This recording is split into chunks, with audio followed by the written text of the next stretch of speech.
What's up? I'm Dan Fredenberg, and this is another Chance Encounter. Hey, what's up? I'm Dan Fredenberg. I'm a commercial real estate guy. I'm from the internet.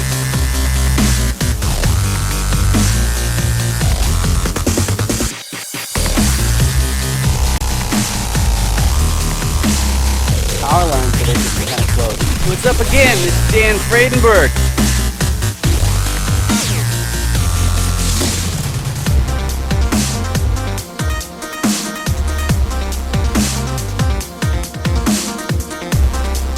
I'm joined today with Albrey Grimsley. How you doing today, Albrey? Always a great day to have a great day. Happy Wednesday. Thank you. Thank you. Yeah, that's great. So for those of you in the audience who have never seen a Chance Encounter before, what I do is I interview commercial real estate investors. I find out which of the 5 motivations that I've found for people wanting to pick up their next commercial real estate deal, which one applies to them most closely. And then I go through the 6 different roles in a commercial deal, and I say which one is your core competency that you'd be most likely to take up in the next commercial deal. But the first thing that I like to do is I like to have the guests introduce themselves. So Albrey, can you introduce yourself for the audience, please? Absolutely. My name is Albrey. I'm the co-founder and managing partner at New Paradigm Capital, which is a privately held multifamily investment firm.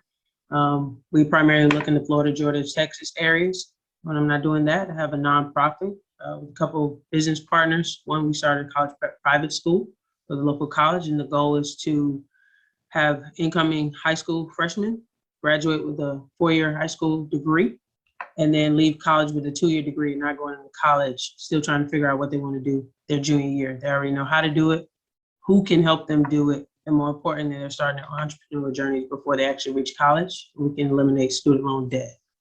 That's a beautiful thing. That's a really, really great cause. I like that. So, but that brings me to our first segment here, which is motivation. Okay, so I have why do you want part of an apartment complex? I've got the different roles down there, but that's not important. Usually beginners don't know what their role is going to be, but they know their motivation. So I'll go through those first. The first one is more for family offices, people who make their wealth provide their income. So if that's the case, like the REITs, real estate investment trusts, they're constantly making acquisitions because they have to compensate for inflation, or else the party's over. So that's the first motivation that some people have. The next one's my one, which is that as somebody in tech, I have the option of getting a high salary. But if I'm looking to accumulate wealth, then I have to pay income tax before I can dump it in there. So it makes a lot more sense to be on the ground floor and then get paid for my time and effort in the form of wealth.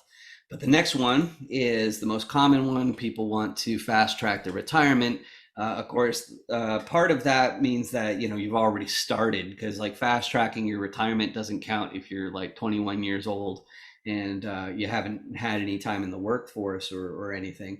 But the more important one is that when you're talking about retirement, then there's an end goal in mind. You're not just going to become an accredited investor and just be like, all right, well, that's enough, and then move to a forest or the Philippines or something. But the next group, they're so ambitious, they want to buy their entire hometown. They're never going to stop hustling. And so if you are looking to get a portfolio that grows and grows and grows, you're going to have some people on the team who are that level of ambitious.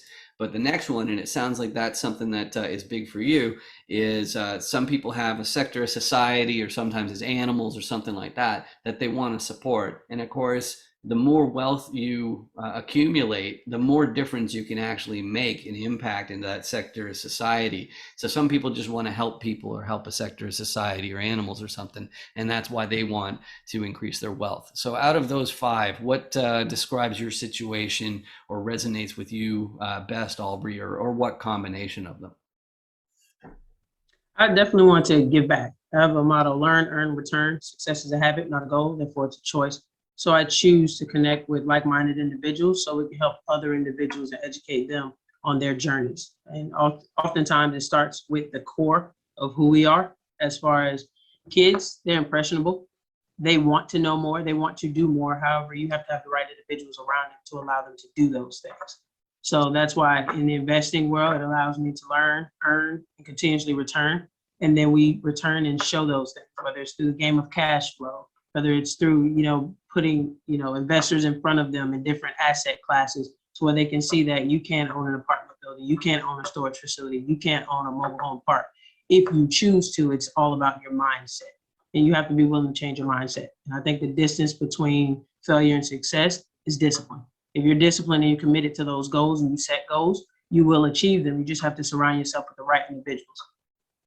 That's beautiful. And part of surrounding yourself with the right individuals is the knowing the different roles and how everybody can fit together in a different team. So that brings us to the next segment. So just for those of you in the audience who don't have the experience, let's go through the 6 different roles. So repositioner is the first one. Okay, you can see I've got a couple different properties right there, and that's part of what a repositioner does, is looks at a bunch of different properties. They do the underwriting, in other words, they do the math, and they say, okay, which ones of these deals actually work out? Which one has some realistic upside? And how do you get upside? Well, there are 2 different easy ways to get upside. One is through more efficient operations. You see the money going down the toilet because that's how expenses work. It's gone. And if you lower the amount of expenses, then the property value goes way up. It's not so like most people think it's like, it's just like $1.50 or something you're saving. It's like, but it literally can be like 50,000 times the impact on the investment. So like saving that little itty bitty amount of money can be like a 10,000 times wealth increase just by reducing them. But the other reason why I've got the Benjamins going down the toilet there is to know that the money side, the marketing side, these are all parts of operations. So somebody has to be there making sure that the vacancy rate is low, for example. So efficient operations, great marketing, that's one way to get upside.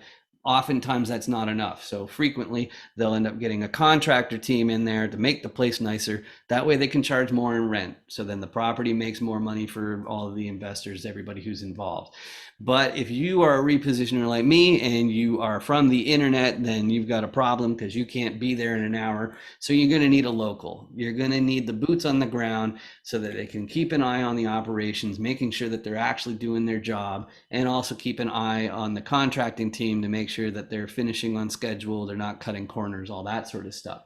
But that's usually what people think of when they're talking about running an apartment complex. But if you're in the acquisitions phase, you're also going to need to go to the bank and you're going to have to say, hey, I want to buy this property. It's worth millions or tens of millions of dollars or who knows. So please lend me a big fat stack of cash. And then the financiers will end up saying, well, who's your sponsor though?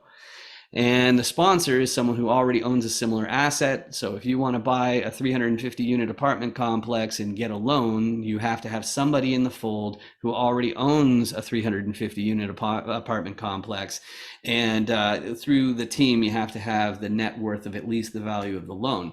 That's a big surprise to a lot of beginners, but those are the 6 different roles in a commercial deal. So your core competencies or the parts that you'd be contributing in your next commercial deal, which one of those or what combination is the best description of you? Asset manager and sponsor. Okay, We excellent. are always looking to connect with phenomenal individuals and let them be phenomenal. We just like to add to their team and what makes them be the best version of them. So ultimately, if that deal makes sense, we want to execute that business plan and that performance to where that our partners, which are the investors, receive anything that we told them that projections we would make sure that they receive. Right, excellent. And you're clearly all about helping people. And I know that, like I mentioned, financiers as being the bank. Sometimes that's the capital raisers as well. Which the law, just for you in the audience to be clear, you can't just be a capital raiser and be on the GP team. That's actually illegal. So you have to be able to substitute in and help out in another regard as well if you want to be a GP.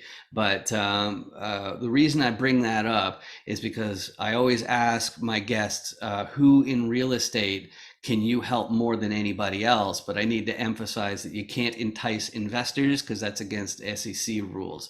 So can you please describe the person that you can help in real estate more than anybody else? I always say So like, oftentimes you like find maybe, yourself.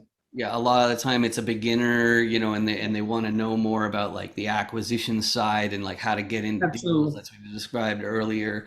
Yes. So, or maybe it's operators that you need to deploy your. It's a little bit of both. The underwriting stage, that's a lot of numbers. Just because you like math doesn't mean you like underwriting. Just doesn't mean you like sitting there for a period of time. Underwriting is more than just making numbers make sense. Those numbers can make sense, but are you looking at the correct comps? Are you just going off of the OM? Are you looking at the MSA? So it drills in and dials in even more. But I think it's important how you learn is everything, because most individuals, prime example, that don't. Uh-oh. The internet just choked. No. Ah. This is making me sad. Come on, Zoom, don't be like that. Shit. All right. Well, I guess I gotta stop it. All right, we'll stop right there. Okay, well, I guess I can edit into this part. So we just lost, yeah. Oh, are you back? There you go, you're back. Cool, we're still recording. So yeah, you were talking about who you can help.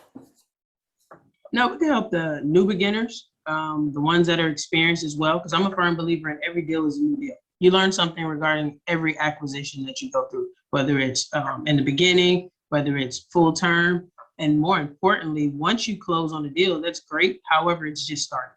You have to execute a business plan, a pro forma, and every projections that you told those investors, you have to make sure you meet those projections. So it's great to close. At the same time, you have to execute with those business plans.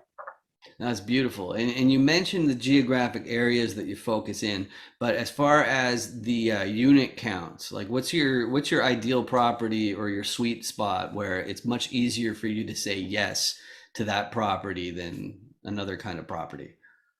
A sweet spot would be, I would say, 70 to 150. However, we have gone up to as much as 470. So we're open as long as it makes sense in the team, because ultimately you're going into a long partnership. When you're talking about a potential 3 to 5, maybe even 7 to 10 year hold, depending on your exit strategy or your business plan just in general. And you want to make sure that business plan is flexible for all parties involved, particularly primarily your investors, which are your partners, your true partners. So ultimately that's our sweet spot, but we are open to upwards to 200 to 300 units. Great, excellent. Excellent. So for those of you in the audience who know Albrey and you don't know me, my background is in e-commerce technology and mass marketing, which means it's lead capture, lead generation, and online sales funnel creation. And the way that that brings me into the co-GP situation is I'm streamlining the repositioner role of acquisition. So basically the underwriting, it flags the appropriate properties first, things like that. And then same with automating different things inside operations. But of course, everybody is sourcing capital and deals as well to stay in this game. But you and I met through LinkedIn, indirectly through the meetups that I found through there. What's the best way to reach out to you, Albrey? You can reach me primarily on LinkedIn. I'm not a huge social media individual. A large part of that started with the challenge. So you can definitely connect with me on LinkedIn. It's Albrey, Albreg on LinkedIn. And I would love to connect with phenomenal individuals. So feel free to connect with me. Excellent, excellent. So that's definitely the way to reach out. Now, the one other thing for you in the audience there, in the camera thing there, is if you look under my hand over here, you'll probably see a red button that says subscribe, and that makes me sad. So please click on that button to turn it gray, because that does not make me sad, because that means that YouTube pays for these videos instead of me, which is way, way, way better. It doesn't cost you anything, and it means that my videos might show up in your list of suggestions, and there's no guarantee of that at all, but it doesn't cost you anything, and you don't want me to be sad, right? So come on, hit the subscribe button. Absolutely, because it's always a great day to have a great day. Exactly. So thank you so much for joining me today, Albrey. This has been fantastic. Absolutely. All right, thanks. All right, bye. Thank you.